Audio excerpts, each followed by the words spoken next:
Researching the effects of screen time on children. Introduction. The use of electronic devices among children is on the rise. According to a survey, the average child spends over 7 hours per day using screens.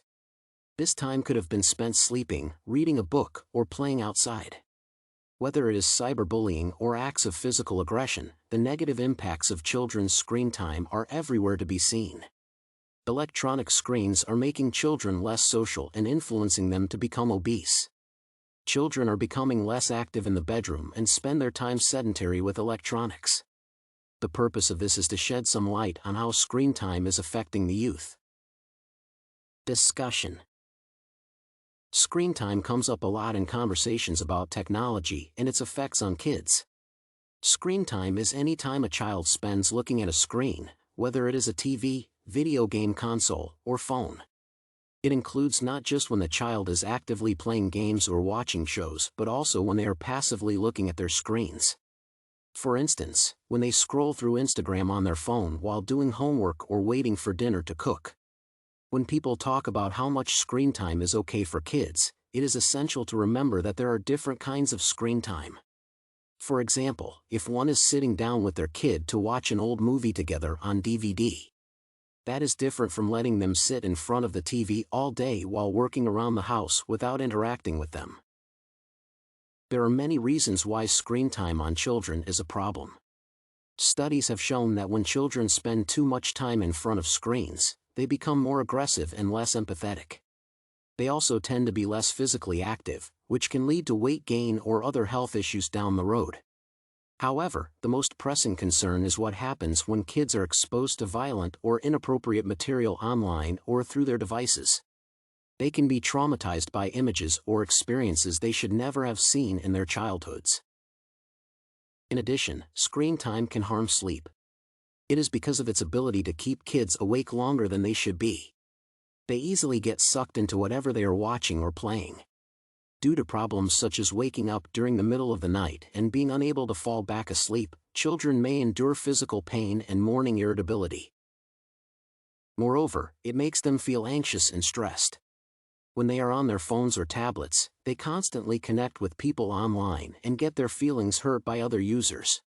It can cause them to feel like they are never good enough or that they do not fit in with other people's beauty standards or intelligence.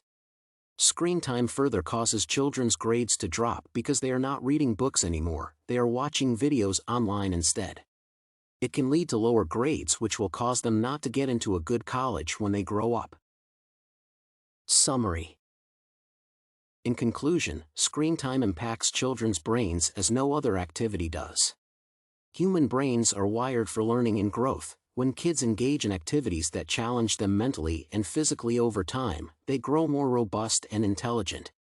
However, when they spend too much time looking at screens, especially during their formative years, their brains do not get the same stimulation as other activities, leading to severe problems later in life. Persuasive speech.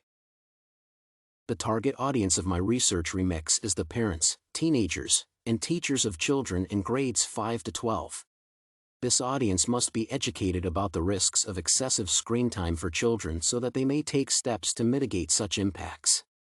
Parents can set rules for their children regarding screen time and limit it themselves when it is not being used appropriately by their children. The teenagers may not have any say in this matter but can start using less screen time and encourage their friends to do so. The teachers can also set rules for their students regarding screen time and encourage them to use it responsibly. The purpose of this speech I produced was to persuade readers to limit screen time for their children. The text was written based on research and facts. I am trying to persuade the readers that screen time is not suitable for children because it causes them to develop bad habits such as lack of sleep and an unhealthy diet. It will harm their health later on in life. By limiting screen time, people can prevent these adverse effects from happening. I believe children should be encouraged to play outside and engage in physical activity, rather than glued to the television or computer screen. I decided to make a persuasive speech to convince my audience that screen time is bad for children and should be limited. I knew I had to choose an audience that would be receptive to this message, so I chose parents and teenagers. Parents would be more likely to be concerned about their children's well-being, while teenagers would be able to understand the importance of limiting their own screen time. Teachers were also included in my chosen audience because they can influence their students' behavior by setting limits on them and making informed decisions about how much screen time their children get each day. The audience has certain generic expectations for this kind of text. They expect it to be informative but also personal and engaging. The conventions of the genre include writing in a formal tone and using academic language. In addition, I cite the sources throughout the text so that readers can follow along easily. I complied with these expectations by writing formally and citing my sources throughout the text. I purposefully violated these expectations by writing a speech instead of an essay or research paper because I wanted to allow my audience to hear my thoughts on this topic firsthand. I spoke with confidence and poise as if I were delivering a speech rather than reading from a script or paper, which is what most people assume when discussing something like screen time. People tend to listen more closely when speaking with confidence and poise. The readers of this text should respond by acknowledging the consequences of excessive screen time for kids. I want to convince my audience that it is vital to limit the amount of time kids spend in front of screens and that there are many ways parents can help their children become more active. I tried to use ethos by citing reputable sources and using statistics from these sources throughout the text. It helps establish credibility with readers, so they know that what they are reading is not just something made up by someone who does not know what they are talking about. In addition, I tried to use logos with statistics and facts about how much time kids spend on screens every day. Moreover, I used a tone that was serious but also lighthearted so that readers would not feel overwhelmed with information or feel like they were being lectured.